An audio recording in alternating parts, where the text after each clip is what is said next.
Morning. कैसे हैं आप लोग? ठीक है। चलिए, आज हम GSVN क्लासेस की ओर से जो बात करने जा रहे हैं वह है एक टॉपिक जिसका नाम है वैदिक सभ्यता। ठीक है, वैदिक सभ्यता। आप प्रश्न पत्र का देखे होंगे इन एग्ज़ामों के, चाहे वह UPSC का या अदर PCS का हो एग्ज़ाम या फिर JRF या नेट का हो। हर एग्ज़ाम में आप यह देखेंगे कि वैदिक सभ्यता से प्रश्न पूछे जाते हैं। आज हम वैदिक सभ्यता से ही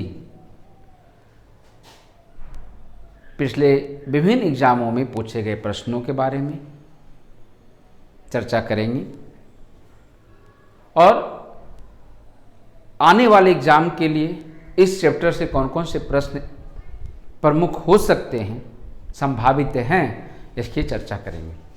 तो क्वेश्चंस के पहले, क्वेश्चन की चर्चा करने के पहले हम लोग वैदिक सभ्यता के बारे में फिर से एक पुनरावृत्ति कर लें। वैदिक सभ्यता का समय 1500 से 600 ईसा पूर्व के बीच माना जाता है। क्लियर?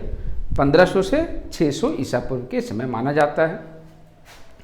और आप जानते होंगे कि वैदिक सभ्यता के निर्माता आर्य लोग थे और आज का अर्थ यहाँ पे श्रेष्ठ वर्ण से लगाया जाता है।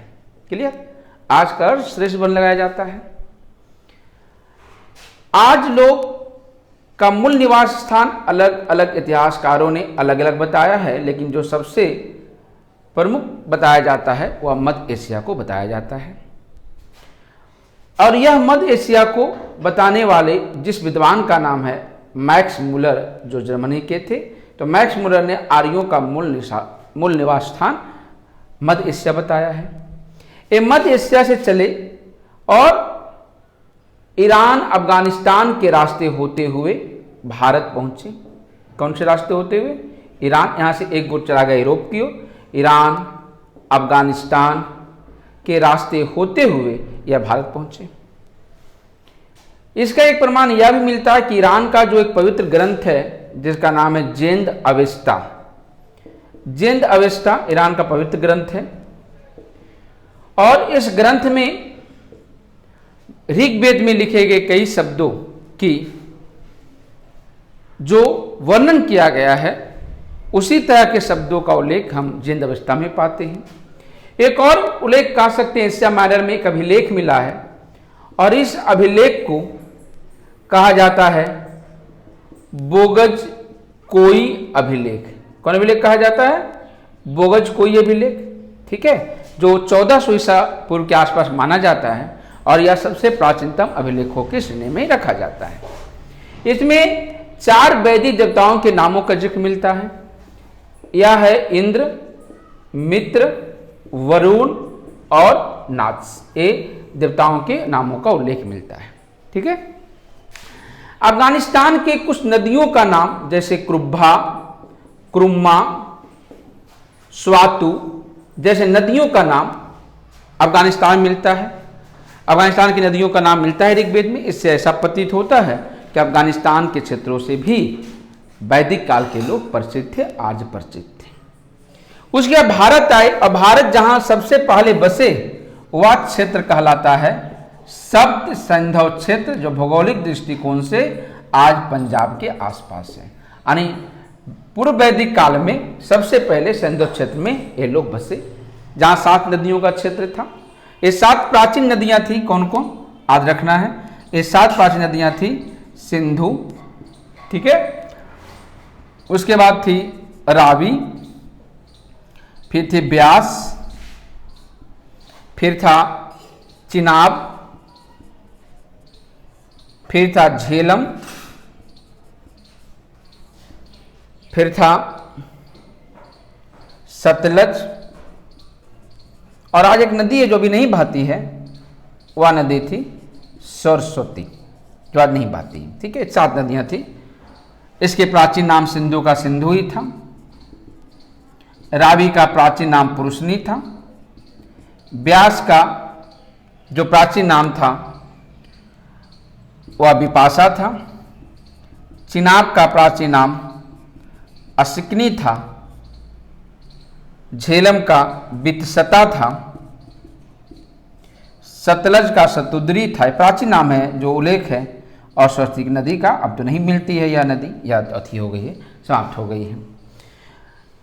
आज लोग जो भारत में बसे उसके बाद, जिसको हम पूर्व वैदिक काल के रूप में जानते हैं, तो वैदिक सभ्यता जो थी वह वैदिक सभ्यता को हम लोग अगर देखोगे तो दो भागों में बांटकर देख सकते हैं। एक भाग है ऋग वैदिक काल जो 1500 से 1000 ईसा पूर्व के बीच है, और दूसरा है उत्तर वैदिक काल। उत्तर वैदिक काल जो है वह है 1000 से 600 ईसा पूर्व के आसपास यह है। और इन्हीं चैप्टर्स से, इसी से प्रश्न आपके पूछे जाते हैं ऋग वैदिक काल के समाज, अर्थव्यवस्था, राजनीतिक व्यवस्था के बारे में, और उत्तर वैदिक काल के समाज, अर्थव्यवस्था, धर्म, राजनीतिक व्यवस्था एवं विभिन्न पहलुओं के बारे में बात की जाती है, प्रश्न पूछे जाते हैं। अब हम लोग यह बात जानने की कोशिश करेंगे कि जैसा कि मैंने पिछले क्लास में जब अध्ययन का स्रोत हम लोग बात कर रहे थे तो मैंने बताया था कि अध्ययन का स्रोत जो वैदिक सभ्यता का है वह प्रमुख रूप से साहित्यिक स्रोत है। इसमें वेद आता है, वैदिक संहिता, वेद, ब्राह्मण ग्रंथ, अरण्यक, उपनिषद, उसके बाद पुराण जैसे जो अन्य संहिताएँ हैं वह हम कुछ वैदिक सभ्यता के बारे में उससे जान पाते हैं। अगर हम पूर्व वैदिक काल या ऋग वैदिक काल की बात करें तो सबसे जो प्रमुख अध्ययन का स्रोत हमारे पास है वह ऋग्वेद है। ऋग्वेद जिसके बारे में हम लोग बताया था कि 10 मंडल में 1028 सूक्तों में बांटा गया है, और यह जो वेद है जिसके से हम पूर्व वैदिक काल के विभिन्न पहलुओं के बारे में जान पाते हैं और इससे प्रश्न पूछे जाते हैं। अब हम लोग इस बात को जानने का प्रयास करते हैं कि इस चैप्टर से किन किन प्रश्नों को प्रीवियस एग्जाम में पूछा गया है या कौन से ऐसे प्रश्न हैं जिसे पूछने की संभावना लगी होती है। तो मैं कुछ प्रश्नों के बारे में जो मैंने नोट किया है उसके बारे में हम लोग बातें करने जा रहे हैं। ठीक है, ठीक, चलो। तो पहला प्रश्न देखिए, जो भारतीय उपमहाद्वीप में लौह का सर्वप्रथम साहित्यिक संदर्भ किसमें मिलता है? लौह का, लोहे का। देखो, जो वैदिक सभ्यता दो भाग था वह ऋग वैदिक काल था और उत्तर वैदिक काल था। तो मैंने पिछले क्लास में बताया था कि इंडस वैली में भी लोहे का प्रयोग का प्रमाण नहीं मिलता है। ऋग वैदिक काल में भी लोहे का प्रमाण नहीं मिलता है। उत्तर वैदिक काल से लोहे का प्रमाण मिलता है, और उत्तर वैदिक काल में के बारे में हमें जानकारी जो है वह विभिन्न जो 3 वेद है, यानी ऋग्वेद को छोड़कर जो 3 वेद है, सामवेद, यजुर्वेद और अथर्ववेद, तो उसमें से यह क्वेश्चन पूछा गया है कि किस साहित्यिक संदर्भ में लोहे का प्रमाण सर्वप्रथम मिलता है। तो इसमें ऑप्शन दिया गया है ऋग्वेद, नहीं मिलता है, ऋग्वेद में तो लोहे का प्रयोग होता नहीं था।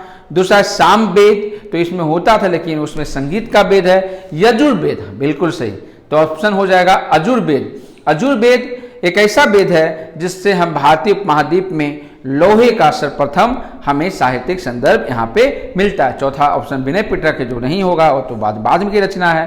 तो यजुर्वेद, तो लोहे का साहित्यिक संदर्भ जो अजुर्वेद में मिलता है, और अजुर्वेद में लोहे के लिए श्याम ययस, अजुर्वेद में लोहे के क्या शब्द प्रयोग किया गया है? श्याम ययस, कृष्ण अयस शब्द का प्रयोग लोहे के लिए किया गया है। अतः इसमें जो आंसर होगा लोहे का सर्वप्रथम साहित्यिक संदर्भ जो है वह यजुर्वेद में मिलता है। क्लियर? किस वेद में मिलता है? यजुर्वेद में मिलता है। सेकेंड क्वेश्चन में बात करें। सेकेंड क्वेश्चन है ऋग्वेद के 10वें मंडल। आपको भी बताया था कि ऋग्वेद जो है वह 10 मंडल में बांटा गया है।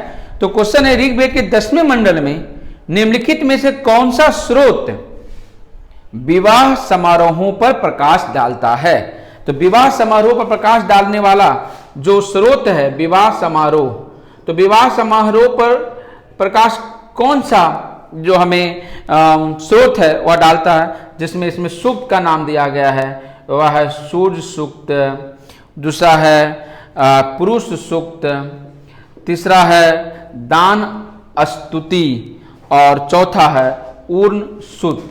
ये 4 ऑप्शन इसमें दिया गया है। तो उसमें आपको यह छांटना है कि 10वें मंडल में जो यह वर्णन विभिन्न सूक्तों का जिसमें विवाह सूक्त का चर्चा किससे मिलता है? तो याद रखना है, विवाह सूक्त की चर्चा सूर्य सूक्त से मिलती है। किससे मिलती है? सूर्य सूक्त से मिलती है। पुरुष सूक्त में तो आपको याद होगा, हमेशा क्वेश्चन आता है कि किस सूक्त में सबसे पहले 4 वर्णों की उत्पत्ति की जानकारी मिलती है?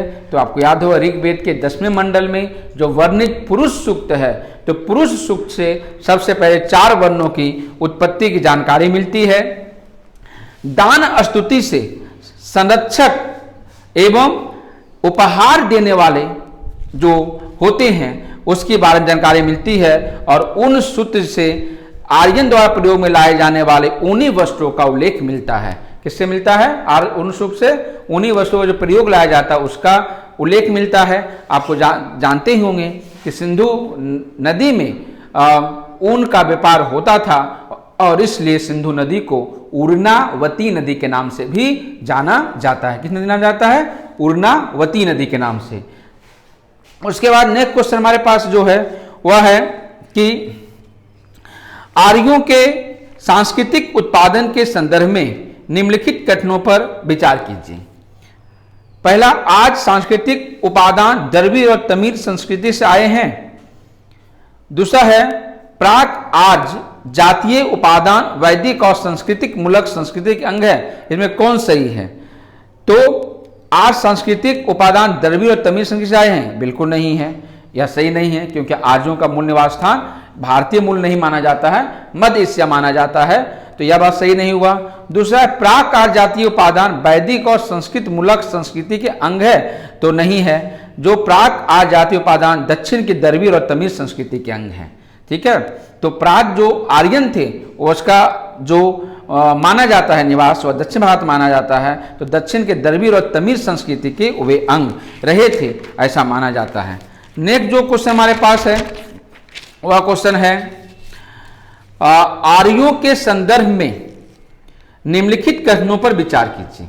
ठीक है, आर्यों के संदर्भ में निम्नलिखित कथनों पर विचार कीजिए। पहला, इन लोगों का मूल निवास स्थान यूरेशिया, जिसको मध्य एशिया कह रहे हैं।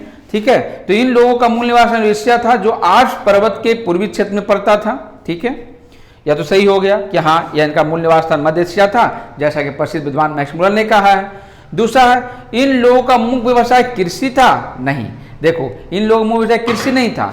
शुरुआती दौर में कृषि जो है, आप जानते होंगे, कृषि जो है वह उत्तर वैदिक काल के लोग, क्योंकि ये तो ऋग्वैदिक काल के लोग पशुचारक थे, तो यहाँ पे कृषि ऋग्वेद के 4थे मंडल में कुछ जरूर मिलता है जानकारी, लेकिन प्रमुख पेशा कृषि नहीं था, बल्कि प्रमुख पेशा पशुपालन था, इसलिए यहाँ पे यह गलत हो जाएगा। तीसरा ऑप्शन है, घोड़ों आर्यों का महत्वपूर्ण पशु था, तो बिल्कुल था, घोड़े जो थे आर्यों का महत्वपूर्ण पशु था। तो यहाँ पे 2 ऑप्शन सही हो गया कि इन लोगों का मूल निवास स्थान यूरेशिया था, जो आल्प्स पर्वत के पूर्वी क्षेत्र में पड़ता है, और दूसरा घोड़ा आर्यों का महत्वपूर्ण पशु था। यह दोनों सही है, यह आंसर सही होगा। नेक्स्ट क्वेश्चन है, ऋग्वेद के संदर्भ में निम्नलिखित कथनों में कौन से सही है? कौन सा सही है? देखिएगा, क्वेश्चन नंबर 1, ऋग्वेद के बारे में बात करें हम लोग। यह सबसे पहला वेद है, बिल्कुल सबसे पहला वेद है। अभी बताए थे कि ऋग्वेद से हमें ऋग्वैदिक कालीन जानकारी मिलती है, और उत्तर वैदिक काल से, जो उत्तर वैदिक काल में की जानकारी प्रमुख रूप से 3 अन्य वेद है, साम वेद, अर्जुवेद और अथर्ववेद, वहां से मिलती है। तो यह बात तो सही हो गया कि यह सबसे पहला वेद है। दूसरा ऑप्शन है, इसमें पहला और 10वां मंडल सबसे बाद में जोड़ा गया है, बिल्कुल जोड़ा गया है, इसलिए पहला मंडल और 10वां मंडल को क्षेपक माना जाता है, जो बाद में जोड़ा गया है। और तीसरा है, ऋग्वेद की अनेक बातें ईरानी ग्रंथ अवेस्ता से मिलती है। अभी मैंने बताया था कि जेंट अवेस्ता जो था, जिससे बहुत सारे बातों का जो चर्चा है वह ऋग्वेद में मिलती है। तो 1, 2 और 3 तीनों जो ऑप्शन है उसका सही है। नेक्स्ट क्वेश्चन को बात करें।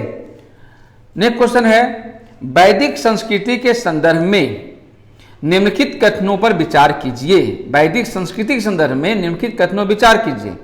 पहला, सरस्वती आर्यों की सबसे प्रमुख नदी थी, इसलिए इसे नदीतमा कहा गया। हाँ, सरस्वती नदी को नदियों की माता कहा गया है, यह बात सही है।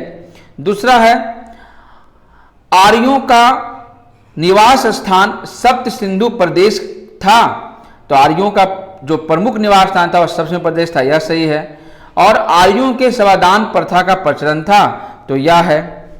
तो बात तीनों सही है, लेकिन एक ऑप्शन जो देखिए, सरस्वती नदी आर्यों की सबसे प्रमुख नदी थी, सबसे प्रमुख नदी, सबसे पवित्र नदी पूछता तो सरस्वती नदी हो जाती, जिसे नेत्रमा कहा गया। यहाँ सॉरी, सबसे प्रमुख नदी पूछ रहा है तो सबसे प्रमुख नदी सिंधु नदी थी, यहाँ पे यह गलत हो जाएगा ऑप्शन। तो कितना बारीकी से दिया गया है क्वेश्चन का। सरस्वती आर्यों की सबसे प्रमुख नदी थी, नहीं, आर्यों की सबसे प्रमुख नदी सिंधु थी। अगर यही क्वेश्चन पूछता आर्यों की सबसे पवित्र नदी कौन थी, तब यहाँ पे हो जाता आर्यों की सबसे पवित्र नदी जो थी वह सरस्वती थी।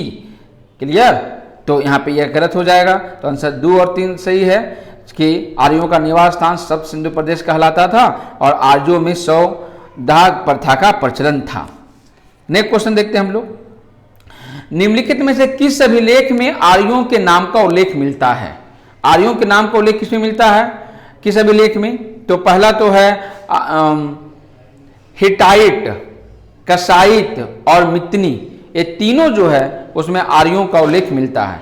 आर्य नाम का उल्लेख अनातोलिया जो तुर्की में है 19वीं से 17वीं शताब्दी ईसा पूर्व के हिटाइट अभिलेख में, इराक में 1600 ईसा पूर्व के कसाइट अभिलेख में, तथा सीरिया के मितनी अभिलेखों में इसकी जानकारी मिलती है। तो तीनों जो है वह सही है कि आर्यों का नाम का उल्लेख हिटाइट, कसाइट और मिटानी तीनों में मिलता है। नेक्स्ट क्वेश्चन है, वैदिक संस्कृति के संदर्भ में निम्नलिखित कथनों में कौन सा असत्य है? देखो असत्य साधना है, तो जो सत्य रहेगा हम बोलते हैं, असत्य रहेगा उस पर हम बात करेंगे। ऋग्वेद में इंद्र को पुरंदर कहा गया, हाँ, किलों को तोड़ने वाला कहा गया है, बिल्कुल सही है। तो इंद्र में यहाँ पे ऋग्वेद में इंद्र को जो है वह पुरंदर कहा गया है, यह सही है। दूसरा, इस काल में दस्यु शब्द का प्रयोग डाकुओं के लिए किया गया था, नहीं, ऋग्वेद में दस्युओं के मूल निवासियों को कहा जाता था। जो दस्यु शब्द है, दस्यु शब्द जो है वह यहाँ के मूल निवासियों के लिए हुआ, डाकुओं के लिए नहीं हुआ। यह गलत हो गया, तो यही आंसर हो जाएगा, यह गलत है। अच्छा, हम और ऑप्शन पढ़ते हैं। सी में ऑप्शन है, आर्यों की पश्चिमी एशिया और भारत में सफलता का कारण अश्व चालित रथ थे, बिल्कुल रथ था। यहाँ पे अश्व जो है वह माना जाता है कि आज लेकर ही भारत आए थे। और डी में है, पंचजन आर्यों का 5 कबीलों का समूह था। तो पंचजन आर्यों जो थे, आर्य जो थे, वह 5 कबीलों के समूह को कहा जाता था। तो यह भी बात सही है। केवल दूसरा जो ऑप्शन है कि इस काल में दस्यु शब्द का प्रयोग डाकुओं के लिए किया गया था, यह जो है वह गलत है। नेक्स्ट हम लोग बात करते हैं फिर। नेक्स्ट क्वेश्चन जो है, वैदिक संस्कृति के संदर्भ में निम्नलिखित कथनों पर विचार कीजिए। विचार कीजिए क्या क्या है, कुछ ऑप्शन देखो। दशराग युद्ध पुरुषनी नदी के तट पर हुआ था, बिल्कुल सही। दशराग युद्ध किस नदी पर हुआ था? पुरुषनी। पुरुषनी किस नदी कहा जाता है? रावी नदी को कहा जाता है। इस काल में अधिकांश लड़ाइयां युद्धों का कारण गाय होती थी, बिल्कुल, क्योंकि अब जमीन जायदाद ये सब तो विक्रय और क्रय की वस्तु थी नहीं, तो यहाँ पे अधिकांश जो लड़ाइयाँ थी वह गायों के लिए होती थी। तीसरा ऑप्शन पर ध्यान देना है, आज लोग नगरों में रहते थे, नहीं, आज लोग गांवों में रहते थे। अगर ये पूरा सिंधु घाटी सभ्यता के लोग कहाँ, तब नगर हो जाता है। यहाँ आज है, आज लोग कहाँ रहते थे? आज लोग गांव में रहते थे। वे घर बनाकर मिट्टी के घर वाले गांव में रहते थे। अतः जो ऑप्शन सही है वह 1 और जो है वह 2 ऑप्शन है, 1 और 2 सही है, तीसरा सही नहीं है। नेक्स्ट क्वेश्चन देखिए, ऋग्वैदिक काल में राज व्यवस्था के संदर्भ में निम्नलिखित कथनों पे कौन से सही है, इस पर ध्यान देना है। इस काल में राजा का पद अनुवांशिक हो गया था। दूसरा ऑप्शन, इस काल में सभा और समिति दोनों महत्वपूर्ण संगठन थे। सभा और समिति, उत्तर वैदिक काल में अथर्ववेद में सभा और समिति को प्रजापति की 2 पुत्री कहा गया है। और 3, इस काल में स्त्रियां सभा और विधि में भाग लेती थी, हाँ लेती थी। तो धीरे धीरे जो है या तीनों ऑप्शन जो है वह सही है और इसका आंसर 3 होगा। 1, 2, 3 डी इसको ऑप्शन दिया गया है तो वह होगा। नेक्स्ट क्वेश्चन है, वैदिक संस्कृति के संदर्भ में निम्नलिखित कथनों पर विचार कीजिए। इस काल में अयस शब्द का प्रयोग तांबे या कांसे के अर्थ में होता था, हाँ मैंने बताया था। कृष्ण अयस जो है वह प्रमुख रूप से जो है वह तांबे या लोहे के लिए होता था? नहीं, बिल्कुल नहीं। या है ये, या इस समय अयस शब्द का प्रयोग जो है वह प्रमुख रूप से लोहे के लिए होता था, जो यजुर्वेद में है। और दूसरा जो है वह है कृष्ण अयस जो है लोहा के लिए प्रयोग होता था। दूसरा है इस काल में चित्रित धूसर मेढभांड का प्रयोग होता था। तो हाँ, इस काल में चित्रित धूसर मेढभांड का प्रयोग होता था। नेक्स्ट देखो, ऋग्वेद में किस देवता का स्तुति संग्रहित नहीं है? ऋग्वेद में इंद्र का है, वरुण का है, मित्र का है, तो किसका नहीं है? इंद्र, मित्र, वरुण, नास, ये 4 देवता का तो है ही। देखो जो बहुत कोई भी अभिलेख में इंद्र, मित्र, वरुण और नास, यहाँ पशुपति ऑप्शन 1 है, तो आंसर हो जाएगा पशुपति। पशुपति जो है वह सिंधु घाटी सप्ताह के प्रमुख देवता थे। कल भी मैंने बताया था कि ऋग्वेद सिंधु घाटी सप्ताह के प्रमुख देवता पशुपति शिव थे, ऋग्वैदिक काल के प्रमुख देवता इंद्र थे और उत्तर वैदिक काल के प्रमुख देवता प्रजापति थे। ये तीनों याद रखना है, याद रहेगा आपको। फिर से बताते हैं, सिंधु घाटी सप्ताह के प्रमुख देवता पशुपति शिव थे, ऋग्वैदिक काल के प्रमुख देवता इंद्र थे, उत्तर वैदिक काल के प्रमुख देवता प्रजापति थे। ठीक है, चलो आगे बढ़े। नेक्स्ट क्वेश्चन देखो, वैदिक संस्कृति के संदर्भ में निम्नलिखित कथनों में से कौन सा कथन असत्य है? यहाँ पूरे वैदिक संस्कृति की बात कर रहा है और यह बताने कह रहा है कि कौन सा असत्य है। पहला, इस काल में पितृशतात्मक परिवार था। हाँ था, सिंधु घाटी सभ्यता में मातृशतात्मक था और वैदिक काल में पिता की प्रधानता समाज में थी। दूसरा है, इस काल में बाल विवाह का प्रचलन नहीं, बिल्कुल नहीं। बाल विवाह का प्रचलन बाद में हुआ, वैदिक काल में बाल विवाह का प्रचलन नहीं था। तीसरा है, इस काल में उषा और अदिति देवियों की पूजा की जाती थी। हाँ, की जाती थी। और तीसरा है, समाज में व्यवस्था बनाए रखने के लिए गुप्तचर रखे जाते थे। हाँ, समाज में व्यवस्था बनाए रखने के लिए गुप्तचर रखे जाने का उल्लेख मिलता है। तो यह भी जो है वह है सही है, दूसरा ही केवल गलत है इसमें। नेक्स्ट क्वेश्चन देखिए, वैदिक संस्कृति के संदर्भ में निम्नलिखित युग्मों पर विचार कीजिए। वैदिक संस्कृति के संदर्भ में 3 यहाँ पे ऑप्शन दिए गए हैं, हम इसको मिटाते हैं। 3 ऑप्शन यहाँ पे है। पहला ऑप्शन है वाजपति। तो वाजपति किसको कहा जाता था? वाजपति। दूसरा है कुल्पा और तीसरा है ग्रामनी। तो बताओ तीनों क्यों कहा जाता था? तो याद रखो, उपयुक्त में कौन सा सुमेलित है? तो व्राजपति जो है चारागाह का प्रधान होता था, जानते ही होंगे। चारागाह भूमि उसका प्रधान व्राजपति कहलाता था। परिवार का प्रधान जो होता था वह कुल्पा कहलाता था और गांव का प्रधान जो होता था वह ग्रामनी कहलाता था। याद होगा, चारागाह का प्रधान, गांव का प्रधान ग्रामनी और परिवार का प्रधान कुल्पा कहलाता था। ठीक है, नेक्स्ट क्वेश्चन देखिए, निम्नलिखित सूची 1 और सूची 2 से सम्मिलित कीजिए तथा सूचियों के नीचे दिए गए कुट से सही उत्तर का चयन कीजिए। पहला है इंद्र, दूसरा है वरुण, तीसरा है मारुत, चौथा है सोम। अब यह आपको बताना है कि यह किस चीज का देवता था। तो आप इंद्र के बारे में जानते होंगे कि आप इंद्र जो था वर्षा का देवता था, वर्षा हो इसके लिए इंद्र की पूजा की जाती थी। और आप जानते भी होंगे कि सबसे ज्यादा ऋग्वेद में इंद्र की पूजा की गई 250 सूक्त में।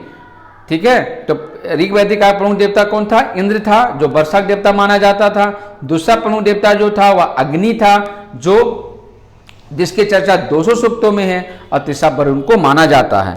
वरुण किसका देवता था? वरुण जो था वह जल का देवता था। इंद्र वर्षा का देवता, वरुण जल का देवता और मारुत आंधी का देवता था। मारुत का देवता था, आंधी का देवता था। और चौथा जो है सोम, वह वनस्पतियों का देवता था, सोम। ठीक है, तो याद रखना, इंद्र वर्षा का देवता, वरुण जल का देवता, मारुत आंधी का देवता और सोम वनस्पतियों का देवता था। नेक्स्ट क्वेश्चन देखो, वैदिक संस्कृति के संदर्भ में निम्नलिखित कथनों पर विचार कीजिए। फिर यहाँ विचार करना है, क्या क्या है देखो, ध्यान देना है। इस काल में परिवार में केवल माता, पिता, पुत्र सम्मिलित किया जाता था। और दूसरा, इस काल में 20 शब्द कबीले के अर्थ में प्रयुक्त होता था। तो दोनों में से कौन सही है? तो इसका आंसर होगा केवल 2, क्योंकि इस काल में केवल माता, पिता, पुत्र सम्मिलित नहीं थे।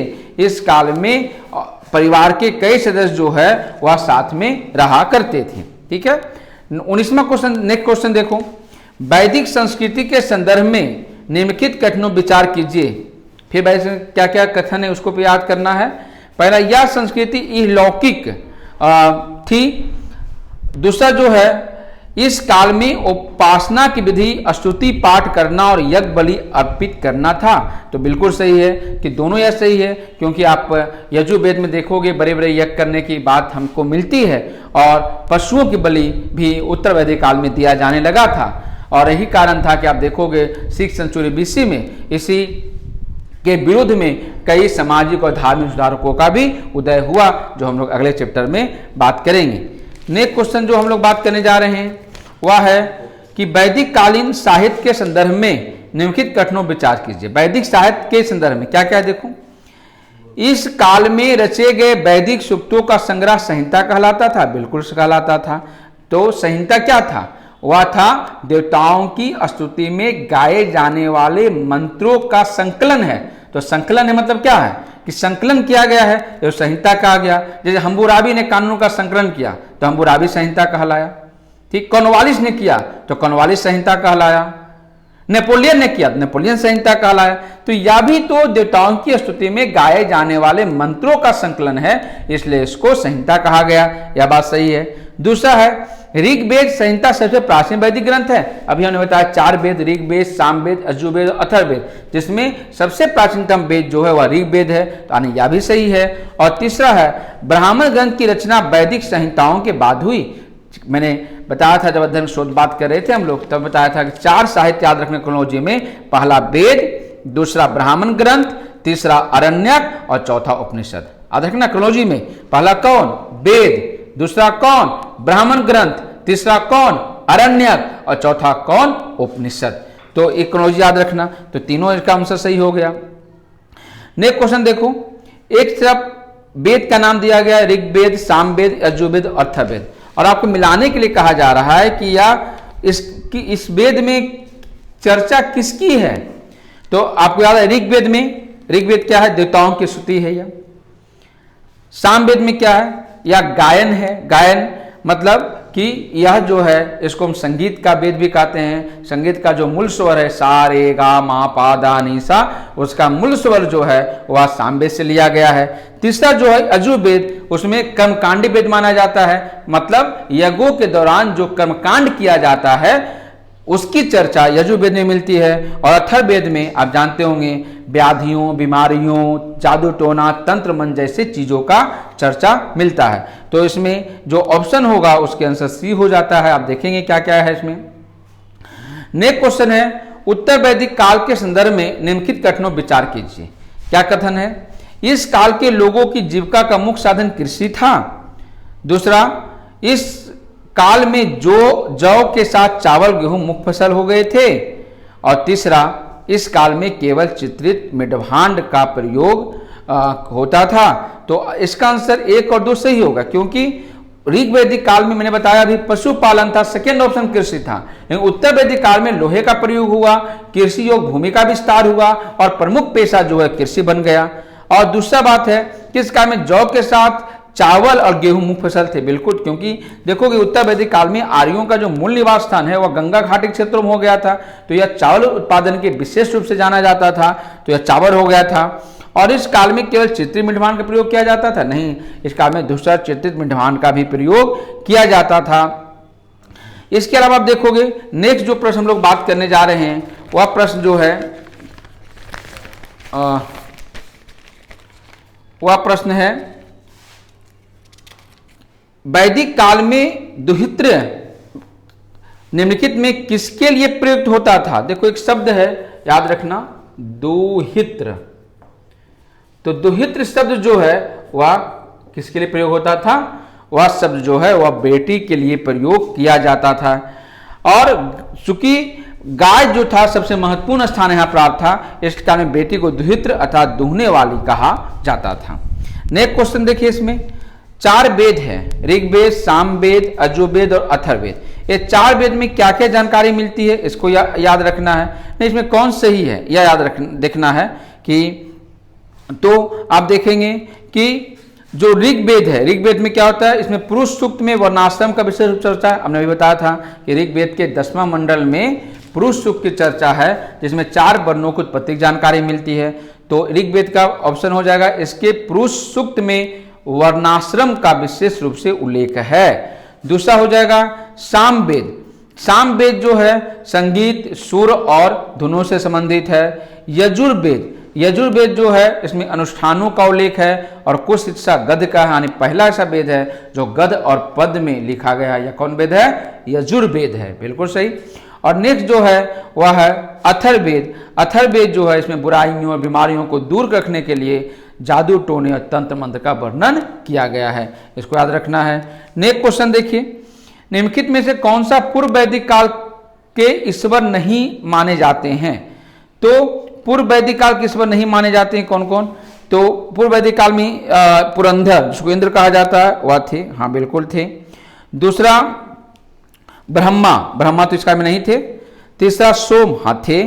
चौथा अग्नि, हाँ थे। पांचवा विष्णु, नहीं। छठा वरुण थे। तो इसमें ब्रह्मा और विष्णु जो है वह पूर्व वैदिक काल में ईश्वर नहीं माने जाते थे, या बाद में है जो ईश्वर माने गए थे।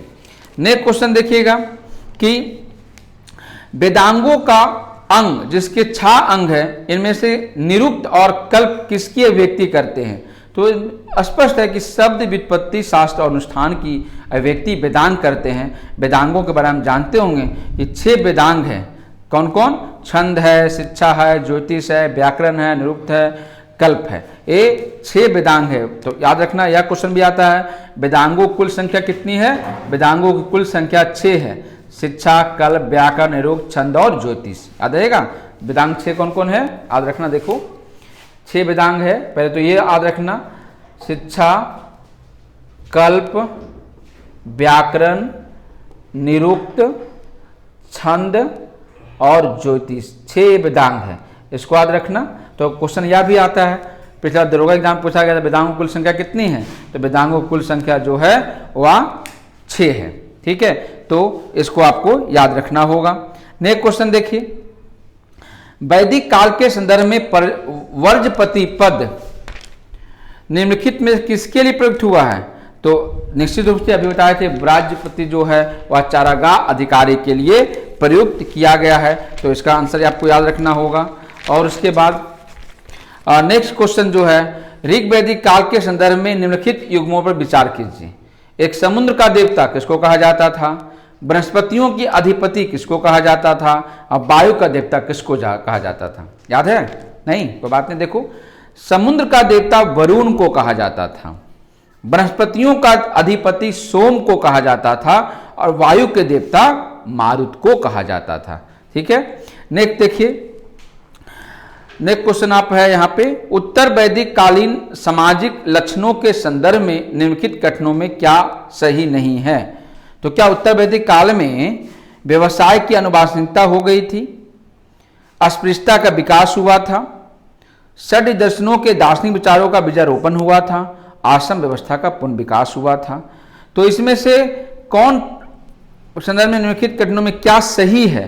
तो सही क्या है? देखिए, पहला सही है कि व्यवसाय की अनुवांशिकता होने लगी थी। दूसरा जो है षड दर्शनों के दार्शनिक विचारों का बीजारोपण हो चुका था। और आप देखोगे कि उत्तर वैदिक काल में के बाद आप देखोगे 4 आश्रम व्यवस्था जो बाद में है वह उभरकर सामने आई थी। तो 4 आश्रम व्यवस्था जो थी वह कौन कौन था? 4 आश्रम व्यवस्था में था, पहला जो था वह ब्रह्मचर्य था, दूसरा जो था वह गृहस्थ था, तीसरा जो था वह वानप्रस्थ था और चौथा जो था वह संन्यास था। ये 4 आश्रम व्यवस्था जो थी उस समय प्रचलित थी। नेक्स्ट क्वेश्चन देखिए, निम्नलिखित कथनों पर विचार कीजिए। कुरु 2 आज कबीलों का सम्मिलित रूप है और उत्तर वैदिक काल के लोग पक्की ईंटों से भरी भांति परिचित थे। उपयुक्त में से कौन सा कथन सही है? तो उत्तर वैदिक काल के लोग पक्की ईंटों के प्रयोग भरी भांति परिचित नहीं थी, या बाद में प्रयोग किया गया था। पहला सही है, कुरु 2 आज कबीलों का सम्मिलित रूप था। कुरु जो था वह 2 आज कबीलों का सम्मिलित रूप था। भरत और कुरु मिलकर कुरु कहलाए। कौन कौन मिलकर? देखो, भरत परस पुरु क्या कहलाए? दोनों मिलकर कुरु। तो 2 आज जातियों का यह समूह था। उसके बाद आप देखो नेक्स्ट क्वेश्चन कि प्रारंभिक वैदिक समाज के संदर्भ में निम्नलिखित कथनों पर विचार कीजिए। विचार कीजिए क्या क्या है। वंशानुगत व्यवसाय एक बड़ा सामाजिक परिवर्तन था जो प्रारंभिक वैदिक समाज में हुआ। दूसरा, एक व्यवस्थित जीवन शैली प्रारंभिक वैदिक समाज की मुख्य व्यवस्था थी। और तीसरा, विवाह की प्रकृति मुख्य रूप से एक पत्नीक था और समाज पितृसत्तात्मक था। तो यह सही है बी, कि जो समाज था उस समय का वह पितृसत्तात्मक समाज रहा था। ठीक है, आज यहीं तक हम लोग बात करते हैं। कल हम लोग बात करेंगे नेक्स्ट चैप्टर के बारे में। ठीक है, बौद्ध धर्म के बारे में।